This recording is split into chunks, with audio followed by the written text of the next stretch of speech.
Whether you're a seasoned pro or just starting out, this podcast is for you. Recruiting is a battlefield where the rules keep changing and the chaos never stops. As the world shifted to remote work, real connection and unfiltered learning have never been more urgent. This isn't just a podcast, it's your survival guide. Welcome to the revolution, Your Digital Bullpen.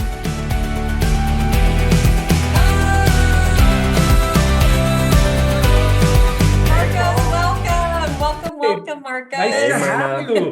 Welcome Thank to you, part. guys. You're now on the podcast, part of the Your Digital Bullpen family. It's official. Yes. Sir. Grateful to be here. Thank you guys for having me for sure.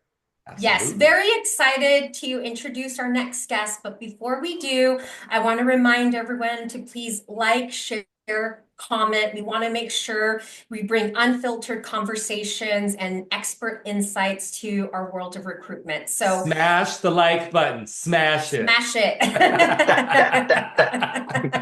Yes.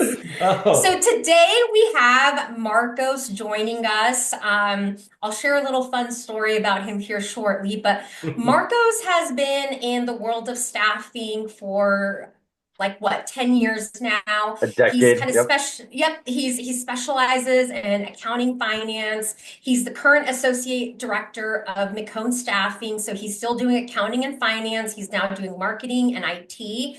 And Marco brings a wealth of knowledge to the table and is committed to delivering results. His mission is to push boundaries, inspire passion, and redefine excellence in the world of recruitment. So welcome to our guest, Marcos. Welcome. Thank you guys. Thank you guys. And please, again, guys, make sure you like and subscribe to this Yes. wonderful program. You can see this beautiful Wolverine again as long as you like and subscribe. Oh my God, that's totally what I love that you pieced that together for us. That is awesome. So one thing about Marcos is we all worked at the same staffing firm once upon a time.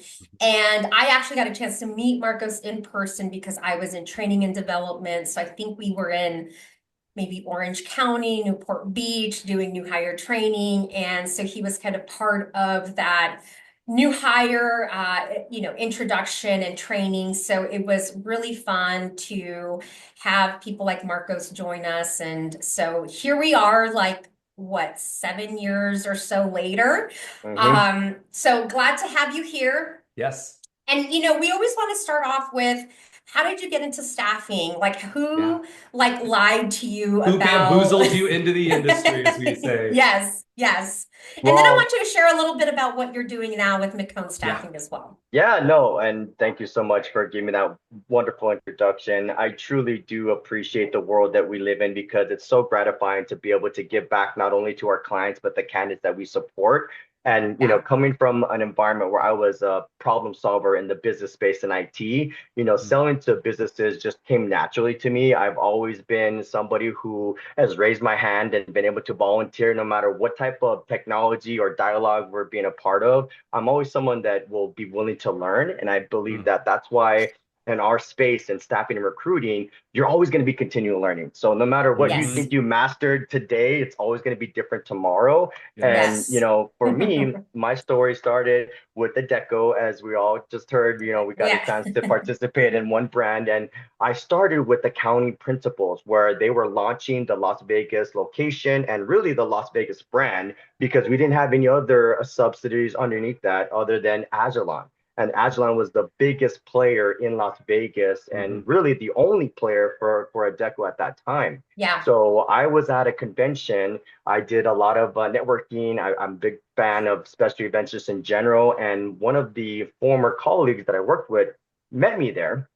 He was, just basically cruising around the convention and liked my personality, liked my professionalism. I had the bow tie. At the time, I had a little faux hawk. And so he's like, have you ever, thought about doing some recruiting or staffing? I was like, I don't know what the heck you're talking about. I have no idea what that is. I mean, I've been recruited before plenty of times, but I've never been on the opposite side. So he's like, well, Yeah. if you want to find out more, come to our offices at the Wells Fargo Tower. We'll be able to meet the team, kind of give you a little bit more because we're looking for a business development manager. And that was right up my alley. I'm all about gaining new clients, building those long-term relationships, really just establishing myself as a problem solver within any industry. So I showed up, and needless to say, Dina, who at the time was the managing director, small half pint individual, but with strong Oh, personality, yes. Yes. Dina. And so Yep. she was Yes. somebody that really kind of laid out the land for me. And actually, Laura, along with her, was also at that location who really made me feel warm and accepted because of my Yes. personality. I'm kind of very direct and sometimes maybe a little bit uh, too driven, right? So they were able to kind of just humanize the conversation with that Yeah. interaction and told me all about what they do. And to be honest, if it wasn't for those individuals kind of Yeah. connecting with me the way they did, I probably wouldn't have moved forward in the process. Wow. But somebody who really took me under her wing was Laura. And Yeah. unfortunately, we had a Yeah. tragedy right when I Yes. got hired. God She Yes. rest her soul. unfortunately, Yeah. yes. And so she really was someone that I hold dear to my heart. Until this Yes. day, I Yeah. always think about her because Yeah. all the things that she showed me, She and was all the amazing. tips and tricks that she was able to accomplish, she passed on to me. So I Yeah. could tell you right away from a good interview from a bad interview. I could tell you right Yeah. away from a good resume from a bad one. I could tell right away if it was a good client or a bad client, right? So Yeah. she was that person that gave me all the tips that I Yeah. needed. And so I just really kind of thrived in that environment. And Yeah. because we come across so many different dynamics, it really kept me motivated just to learn more. And although I was focused on accounting and finance, I Mm-hmm. took on the responsibility with Parker Lynch to help source some of their, professional staffing Okay. on the direct hire Yeah. side. And I also Yes. worked with Agilon. So I was able to dabble in all these areas because, You like could I sell the said, enterprise. Yeah. I was Yeah. I was willing to raise my hand and say, hey, even though you're doing HR and admin, hey, I can find those candidates too. Or hey, you're Yeah. doing an executive, accounting manager or director of finance, I could do that too. So they Yeah. were That's awesome. flexible enough at the time to let me participate, but I know at many different branches they were all segregated. You Very could Yeah. not siloed. Yeah. Yeah. play in that lane if you were accounting and finance, and Yeah. you couldn't play in Parker Lynch if you were Agilon. So for me, I think I was put in a very special place really early in my career because I Yes. got to do so much right then Yes. and there. That's Yeah. And awesome. so now you're at McCone Staffing. So Yep. are you just focused on direct hire, or what does your desk look like now? Yeah, no, so thankfully, after coming across a tragedy last year of being laid off, McCone Staffing Mm. was somebody that I was very grateful to be a part of because they're not the large, 800-pound gorilla like Robert Half and Yeah. Adecco, but they are a business that thrives on making connections. And I think Yeah. truly in my heart, that's really what I do every day. I'm not going to be able to find a job for every person that comes across my desk, but I will be able to build a relationship. So if that person Mm-hmm. needs to help, in the interview process or needs to be able Yes. to articulate their experience better. Because most of the time, people like to generalize that stuff. I Mm-hmm. was that Yeah. person that was willing to lend a hand. And because of Yeah. that, I got a lot of recommendations. So Mm-hmm. McCone Staffing was introduced to me by my network because I was recently Yes. laid off. And Mm-hmm. during that time, I put in over 200 applications in many Mm. different Wow. environments. And Yep. I call it the black hole of HR because when you apply online, who Yeah. knows what's going to happen there and if Right. you ever get a callback and corporate ghosting was a new thing for me. I didn't realize that that was Oh, it's happening. isn't it day and Yes, night, my it's friend? fair. Like because as recruiters in our Yeah. industry, like we know that ghosting is the worst thing you can do. And so many companies will, and I think it's just a lack of understanding, in the corporate space. I think there's a lot of opportunity there to improve that, but I feel you there. Mhm. So your They don't have network, the bandwidth. They don't have the yeah, bandwidth. They just yeah, don't, with those Mhm. thousands and thousands of yeah, applications that come in online, they don't have the bandwidth. And if you Yeah. don't have the keyword searches that AI is looking for you on your yeah, resume, which even though my resume is phenomenal, I wasn't getting the callbacks and I Yeah. wasn't getting yeah. those initial responses that I thought right away would happen. So Yeah. when I did, humble myself and, basically reached out via my network on LinkedIn, I said, hey, this is very challenging. I'm not too prideful to say I need help. Hmm. So if you Yeah. guys have anybody who's looking to hire a leader in the recruiting space, by all means, please recommend me. And thankfully, through that post, I got reached out to by a lot of individuals saying, hey, Wow. you got to speak with this company, or hey, you got to talk to this company. And if it That's weren't for awesome. them, I probably wouldn't have been able to find McCone Staffing as quickly as I did, because he was able to make that connection with me via Yeah. that posting online as well. And success comes in many different ways, right? So when you think about what success looks in a staffing space, yes, we want to hire and put people in positions, but also we want to be able to be successful with ourselves as well too. And I Yeah. had multiple opportunities at that time to transition to either a bigger brand, which I won't mention the name, that I was also interviewing with as well. Mm-hmm. And it seemed like they were taking their sweet time to make a decision that to me seemed fairly simple. You know, do you want me Yeah. to win for you, or do you not want to compete against me? Yeah. Because if you're competing against me, it's not so good. So, and I try to explain these people, you want me a part of your team, but the reality That's is awesome. the dialogue I had Yeah. with my boss now and Mike McCone is he explained to me that his vision is he wants to grow this brand, and his exit strategy is to get bought out by a bigger corporation, which Yeah. I can totally relate to, because that Yeah. means there's an actual target that you want to hit, and that means we can get it. So Yeah. because of that, I really decided to, pursue this a little bit more. And ultimately, when it came down to making an offer, I had another one, like I said, on the table. I expressed to him, I said, hey, if you can provide to me what I'm asking for, which was technically $5,000 more than what they were giving me initially, I said, I'll sign your offer today, and I'll be ready to start work literally on Monday. And before I could even blink, he sent back that offer letter with what That's I asked awesome. Look at that. for. Look who didn't And leave money on the table. Good job, Marcos. That's awesome. And I just want to go back because I want to make sure people listen to this, because there is always that feeling of, ghosting is a very common term used in when you're, an applicant, and whether you are a accounting applicant or you're in the staffing space applying and looking for work. I think there's a really good lesson here. And the big lesson that I took from our conversation is the power of networking. Mm-hmm. And I had just another conversation earlier today about that. And it's like you really can leverage that. And to your point, you said, I'm not too prideful to ask for help. Like, I think that's huge. It's huge. It's huge. And it's being without a job. I can't imagine. There's so much stress that goes on to that. And there's so many people out there that are still looking for work out there.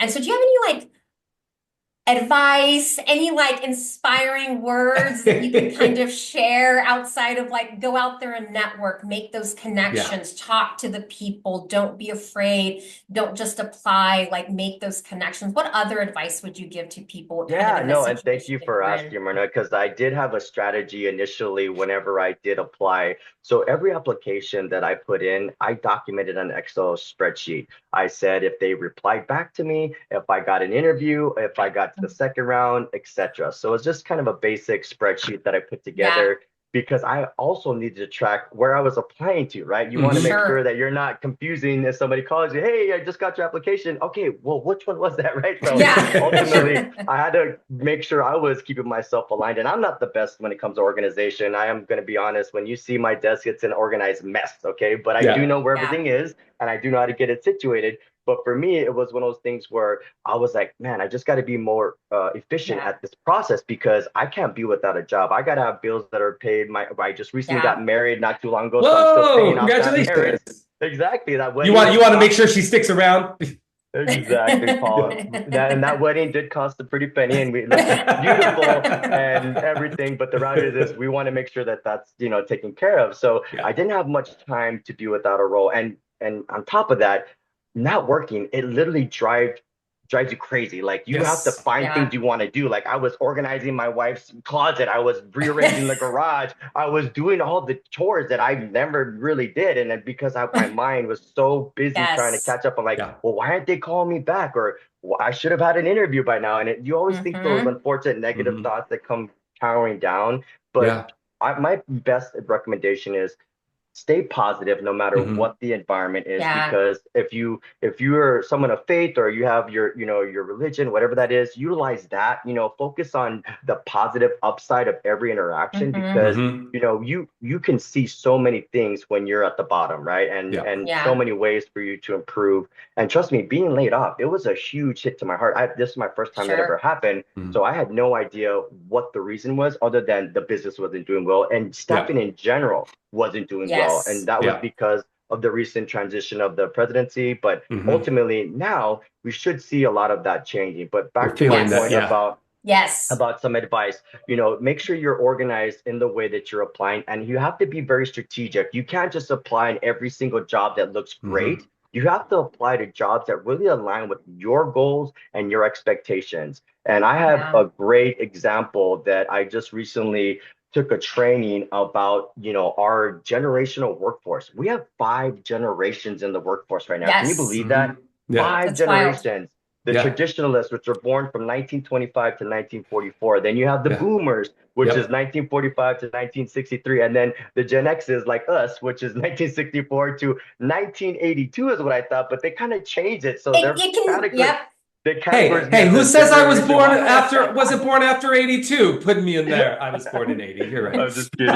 You were born in 80. and Gen Y, right? And Gen Z's after that. So ultimately, there's so many different ways that things have changed. But before, jobs used to be about my pay, my satisfaction, my boss, my annual review, and what I'm doing. Now it's transitioned to more about my purpose, my development, my coaching, my ongoing connections, and my life.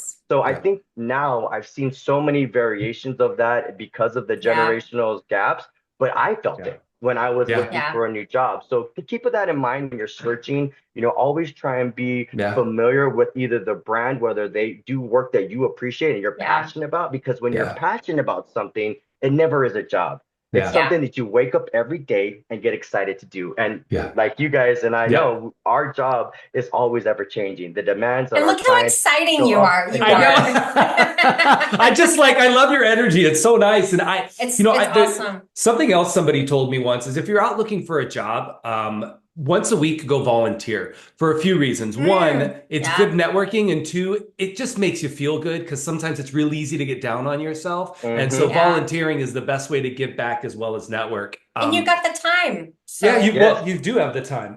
So I guess I have a question for you. Actually, two questions. So first, you've obviously worked for some larger firms and now with the smaller firms. So what would you say is the biggest difference working that maybe you like for, because some people are afraid of those smaller firms. They want the big company name. Right. And both, I don't think there's a right or wrong answer here. What would you say is the biggest difference, and what do you prefer, and why? Yeah, bureaucracy is going to be the biggest difference for sure, because anything in a large corporation, you have processes and procedures you're following to do that. I feel like with the smaller firm or those smaller organizations, there's less decision makers to be involved. So you can do things without having your boss approve it. And I call it employee empowerment, where you're giving somebody the ability to empower themselves to do right by your business. And me personally, I'm driven by just life in general, but I'm super motivated to succeed, because I want that person who invested in me to see the ROI. And you won't be able to do that if you're not understanding their world. But when I think about some of the advantages of the big corporate, big dogs, I think that they have great assets in terms of technology, right? One of the things that Myrna and I went through with Adecco was we were able to do the custom testing with Bullhorn when we transitioned it into Adecco. And so I spent 3 weeks going through the testing, the revisions, making sure that our workflows were intact, and made it easy for us who were using the system to be out there in the field. And I think that for me was a huge eye opener, because the systems really, I like to work smarter, not harder. So if you put me in front of a system that it's blockading me or putting bottlenecks in my processes, it's not a good thing. So I do feel like there's some huge advantages on the big corporate side for that. And sometimes the smaller organizations may not have the capital or equity to be able to bring that type of system in. Got to be a little bit more scrappy. Right. But there are solutions out there. And I will tell you right now, we vetted out 3 different solutions for our CRM and ATS, and we ended up with a brand called Crelay, which integrates both of your CRM sales side as well as your ATS. So now I can have an interview with a candidate that I brought in for a job posting, and let's just say that candidate maybe didn't work out for the position I'm hiring for. I can pivot them and turn them into a sales call where now I can ask about, hey, well, even though you're not currently able to fulfill this role for me, are you currently using staffing services? Are you hiring for anybody? What is the norm for you when it comes to that situation? Now it's a different dialogue, but in the system, it doesn't even change. I'm able to document accordingly and move faster through that sales process because of that. And That's awesome. you know, with us, Myrna and Paul, the killer of all deals is time. The longer our client takes to make a decision, the longer the candidate takes to make a decision, the longer everything happens. It's not a good thing. So I really appreciate systems for that. Yes, sir, Paul. On that note, and I was just thinking about because obviously you've learned a lot, and this is something that if you were going to tell year one little Marcos at the accounting principles in the Wells Fargo building, that you would have, if you would have one piece of advice that you could tell yourself in just a few sentences, what would that be? You know, not take things so seriously. I think when I first started, I was such a corporate person that I didn't humanize a lot of the conversations. And some of those interviews that I had, they were intimidated by me. And that was from feedback I got afterwards, right? They didn't tell me in the interview, but then I got feedback, saying that I was really intimidated, even though this beautiful smile, I don't know how that would be, but ultimately, that's what they said. Too. Yeah. So for me, I was like, I feel like maybe I should have kind of just took a step back and chilled a little bit because I was so determined to succeed because it was brand new to me. I wanted to make sure that I was putting some major effort, and I did. I was able to accomplish Champions Club within the first year, which is over 495,000 in gross profit. So to me, that was my drive. But if I could go back and tell little Marcos about, hey, just take a chill pill, man, everything's gonna be all good. I love that because I remember, and you probably remember Kathy Gans, Marcos. She was our VP, and she would always say, like, we're not rocket scientists, like we're not doing brain surgery, just like relax. And I'm like, oh yeah, you're right. You were talking about technology, Marcos. I want to kind of dive in to, there's a lot of talk about AI. There's a lot of talk about automation. You talked about some of the bigger companies being able to have the, the funds to do that. Smaller companies, not so much. But like, in your opinion, where do you see AI going within the staffing world? And is there anything you feel it can replace or, do better than like the human person? Yeah, so I'm always going to say this, and I have the pleasure of being able to participate in CES every year, which is Consumer Electronics Show. And that looks so cool. I would love to go there. That looks so you much need to, fun. Paul. It is a lot of fun, but it's a lot, and you have to like go through there. I'm not a big line fan, so if there's a line, you won't see me there. But I do appreciate in my space learning about new technologies because it allows me to be proficient when speaking to my clients about some of the trends that are coming out. So when it comes to AI and recruiting, no matter what, AI is limited to the information that's being fed, right? So if your algorithm is not giving you the information that it needs, it is going to kind of put a bottleneck in some of those processes. But if you have a human interaction in the back end that can say, hey, we didn't feed that information correctly, or we need to expand that data a little bit, it's going to allow it to work more efficiently. And generative AI is the next big thing that's going to help with that because it's going to continually learn when you keep feeding it more data. But in my space, when I think about right now how AI is being used, we already have it in all your ATSs. No matter what way you look at it, they're already filtering out those resumes and scoring them based upon their keyword searches, which obviously is great because you don't want to deal with a candidate that is completely not qualified. You want to be able to speak to people who are aligned with your position and are able to, pretty much perform in that arena. But if you have a candidate that has no relevancy, that's time I'm wasting when I could be investing in someone better. So AI has got some major advancements for that area, and I do appreciate that, but it also puts some negative light in that. For example, great resumes sometimes don't get through that, what I call the black hole of HR, because they're still trying to figure out how does this person align with this wonderful position, right? And And for me, I think that having that understanding allows me to work more efficiently, especially when it comes to my candidates. And how I'm using it today, we actually leverage it to communicate what's called sequencing. So this is an automation that allows me to, once let's say I had my first call with my candidate and I document it in the system, right away, the system's going to say, okay, you initiated that first call. Let's send them a welcome email, right? Yeah. Or let's send them, some basic overview of who McCone is. Just give them an idea of who they're working with. And then automatically, it's going to trigger a reminder saying, hey, you've already spoke to this person on the phone. Now it's time for us to meet, because everybody that I hire, I meet with in person. There's not one individual that I will get a resume and just send it to my client. That is what I call a big no-no. Yeah, very, very, very no-no. Extremely. So for it definitely happens out there, but it's a bad no-no.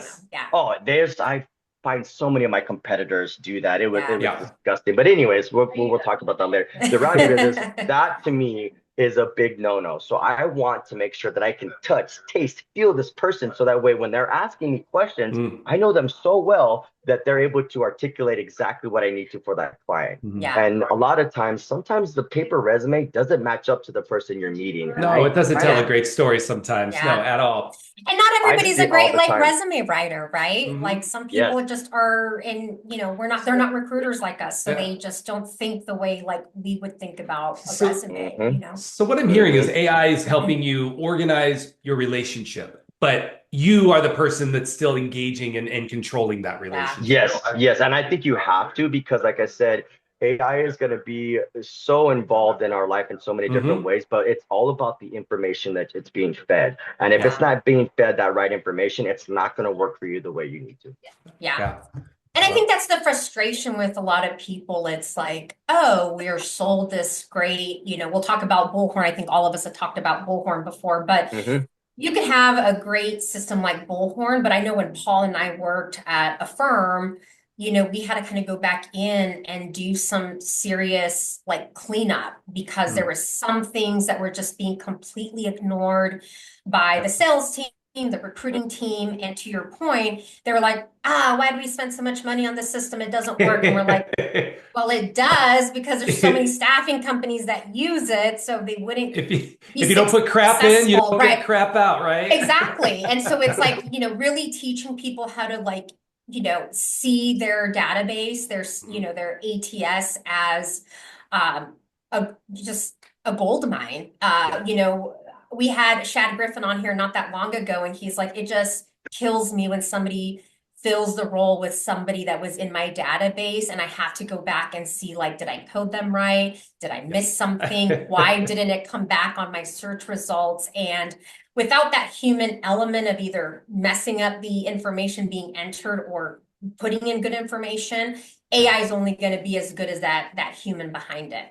Yeah. Well, and that's the thing that I saw too with MSPs. So I got involved with MSPs in my last corporation, and I was really what I would call really successful with them, because and when you're dealing with MSPs, you're not dealing with hiring managers anymore. Right. You're actually dealing with the system, your VMS, right? Your vendor management system, where now we are trying to be vendor neutral. Right. Yeah. But we all know that that's not the case, because that relationship with that MSP does matter. And what also matters is speed to market. If you're able to accomplish your overall qualifying stage and get it to that VMS system within less than 24 hours for non-IT, and then let's just say 36 for IT, you're already in the winnings. But if you're not in that time frame, guess what? Because the MSP provider is going to shortlist their immediate 20 resumes, you're no longer going to get a shot to be able to even participate in that business. So for me, I had to learn that the hard way, because I was trying to make sure our candidates were top-notch qualified, and I felt like the resume would speak for itself. No. They didn't really care about that. They wanted to make sure that you're utilizing their system accordingly, and any feedback that you may get, which you don't ever get feedback, is like, hey, you get to me this resume at this time, and we'll shortlist them for you. And that was my conversations a lot of time with these MSP contacts was, hey, I got you your resume. Can you take a look at it? And because of that follow up and my follow through, I felt that I was able to not only grow those programs, but they got me involved in multiple verticals. And what I mean by that is most of the time when you're an MSP, you're the IT provider and that's it, right? You don't get access to the admin roles, you don't get access to the marketing, you don't get access to the creative IT, whatever. But with Paramount Plus and Disney, I was able to get introduced into many other programs due to the fact of my expertise and also my ability to really listen to what their needs are. I think that is something that we kind of forget, that we're here for our clients. You know, we're here to help them fulfill those roles, and we're a partner that's helping with the talent acquisition, not your typical vendor. And too many of those people out there just want to be another vendor. And that we were talking previously, I was like, that's my trigger word. When a client calls me a vendor, I'm immediately turned off and they don't become my top priority, because I don't want to be, there's vending machines and there's partners, right? I'm a partner, not a vendor. I won't use that word. So and you're literally giving me like PTSD with those VMS tools. I'm like,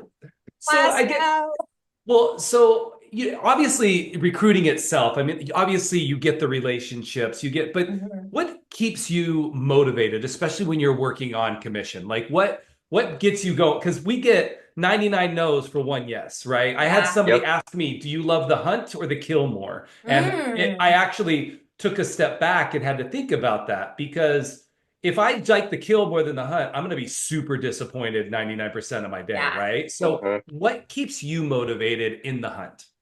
Yeah, no, thank you for asking that. And honestly, I think what really keeps me motivated every day is being that person that can change someone's life, whether it's the client or the candidate. Prime example, I had a young lady who recently relocated to Las Vegas, and her story was very dynamic. She got separated from her husband. He took everything from her, according to her, and had to start brand new and fresh. And unfortunately, she didn't have much on her resume to work with. I mean, it was very vague. The jobs that she was doing were sporadic because she was raising kids. She was, doing the mother thing, which I totally appreciate. And I actually met with her, and she was super polished. Her ability to answer my questions was amazing. The way that she responded was thorough, and I didn't have to understand what she was saying because she gave me that clarity. So I just gave her some tips around her resume. I said, hey, let me ask you some questions and help you write it out. And ultimately, we crafted about 4 to 5 bullet points. We quantified everything that she had, and within, I want to say, it was probably 3 weeks actually when I actually got the offer. So from the start that I had spoken to her offer was only 3 weeks that she got a job. But the phone call I got from her after the fact, when I said, hey, you're starting your position, and she was on the job, because we do always our first day check-in, our first week, first month, that kind, we know this, the drill. And she was just, I mean, I got choked up a little bit because she was so overwhelming with great with gratification, that it made me just kind of like almost burst out into tears, because I was able to help her start her life fresh again. And till this day, she's still in that environment. She's doing great in accounting and finance. Awesome. She's actually educating herself more. She got her associate's degree. I mean, it's just some of those things really just make me feel excited about the work that I do. But also on the client side, if you have a failing business because somebody you have in that position is not working out for you, and you're able to come back and revamp that life, not only are they super appreciative of that, but they're able to recommend you to any other company else out there. And I think my biggest value, honestly, guys, is I get referral business because of they've seen some way or shape or form how I performed. And ultimately, the proof is in the pudding. You know what I mean? Once you perform for somebody, you do it right, they're going to be your promoter for a lifetime. Yeah. Absolutely. That is awesome. Wow. This has been such a great conversation, Marcos. You've shared such good stuff. I can't believe we're like coming up on the hour here. So I want to like transition us to our fast four. It's just 4 questions just to kind of get to know you a little bit. This professional. Outside of the fun hair, the bow tie, we want to know some other stuff. And I'll kind of get us started, and then Paul and I will alternate here. But what's a show you can't stop binge watching right now? Oh my God, you had to say the binge watching. I am a big fan of binge watching. As a matter of fact, if I cannot binge the show, I will not watch a one season. scenario. I don't watch one season because if it doesn't come back, I'm out. I'm tapping out. Yes. That's the worst. Yes. It's exactly. the worst. No, so one of my favorite ones right now, and honestly, if you guys like kind of like the suspenseful kind of like murder, Yes. like Yes. there's a show on CBS. It's called Evil, and it's not Oh my like God, I the watched typical, it. So good. it's not the typical show, but you get No. hooked because the way they Yeah. play the plot and everything. And So good. I'm a person I'm of jotting that faith, down. so Yep. having that dialogue in that manner is very unique, Okay. and ultimately it's really cool show. But I really enjoy that one. Mhm. And then I'm a huge fan of MTV The Challenge. I am obsessed with that show. So is my That's husband. awesome. My husband branched BJ out. wants to be on it. Yes. They branched out to like 3 different shows now, where it's like All Stars, and then they have like Yes. another one. So for me though, that's another guilty pleasure That's that good. I love I that. just happen to admit to you guys. Thanks. I appreciate that. I tell you what, I love The Challenge, but I also love, I don't see, know you've seen Traders. Traders Yes. takes a bunch of people. Oh my God, it's so good. So Johnny good. Bananas did a great job on that show. I didn't expect him to be Traders. on there. It's like a game show. It's a good game show. I watch too much TV. So I guess Same. outside of TV, what is a non-related goal or hobby that you're passionate about? So I've always had my dream to get my PhD. I will eventually be getting that here in a couple of years. I would say my wife is getting her master's degree, so I'm letting her accomplish that goal first. And then she's gonna hopefully have a bun in the oven for me, so that way at that time I'll be able to, go. It's a lot of pressure there, Marcos. It is, but she's the one that wants the baby too. Okay. As long as this is open discussion. That's kind of like the flow awesome. and the way that we're trying to roll. Awesome. But we're also going to be older parents, so more senior. So I feel like I've got a chance to experience life, and especially living in Las Vegas, there's so much to do here. I'm really ready for that next step, and that's to be a father. That's awesome. And that's awesome. As far as the other things that I appreciate in terms of some of the goals is I have 2 acres of land in New Mexico. I want to develop some container homes to be able to solve the problem of our blue collar families not able to buy a home these days. Right now, our median price for a home in Las Vegas is $495,000. That's wild. Guess what it was before 2020? A 200 something? I remember. 225. Yep. Yeah. I remember. I bought yes, it's happened in Phoenix as well, my friend. It is. Yes, we went to go look at a house like a year ago, and it was like 400,000. It didn't have walls. I'm like, what is this? What? Yeah. So I love that passion. I love that passion. That's amazing. That's Marcos. awesome. That's just like such a different goal. I just love it. I was raised with a single mom, so we were taught to be very frugal at times, and I know that she worked 2 jobs just to support us. And I think that when you have those working families like that, I just want to be able to give back to them. And although it's going to benefit me in some way, shape, or form, but the reality is it's going to allow them to have that same feeling that everybody else wants when they get their dream home. Yes. I love that. All right. So what's your go-to hype song when you need a little pick-me-up? Ooh, that's going to be interesting because I'll share too much of my personal life on that one. But the reality of it is I've been a person that I grew up on, old school hip hop. And I think that a lot of us have. So because of that, my family also raised me with jazz and disco. And so right now, there is a particular artist. His name is Chris Lake, and he's my go-to for any type of, motivational pump up that I need. And it falls in a genre that is more newer to the world. It's called house music, and that's kind of my forte. All right. I mean, that's so perfect for Vegas, right? Is that that kind of gives me the Vegas vibe. Definitely is. We call it a pull vibe. It's the pull vibe. Yes. I love it. That's what I imagined for sure. Well, last question. And again, I love this one because we have to remember, and I feel like you're this type of human, but what is something that you are grateful for right now in your life? I'll be honest, my wife, my family, and my network. I think ultimately without that, and of course, my faith, I think that's ultimately part of my core values as well. So that's what really gets me going every day is, being able to just be with them and, be able to give back as best I can. I do have a lot of outdoor activities I like to do as well. So my time is sometimes extremely caught up in other areas, but I try and give much of that back to them as I can. That's awesome. It. Oh, Marcos, you are busy. You are a busy man, Marcos. I don't know when you have time to breathe. And you have the energy for it. And you have the energy for it. I am like pumped. I am pumped. No, we appreciate you dearly for coming. There's so many people that have been in a situation where they were laid off, and some people have been laid off multiple times. And I think people can kind of take away from some of the struggles and challenges that you saw. And then obviously, you recruit for accounting and finance. So if you're out there, you're looking for work, you're in Vegas, you need a job, reach out to Marcos. Thank you so much, Marcos, thank you, Marcos. Joining us. Thank you for coming on the part of the family now. Yes, you got it, guys. absolutely. Thank you. All right, bye everyone.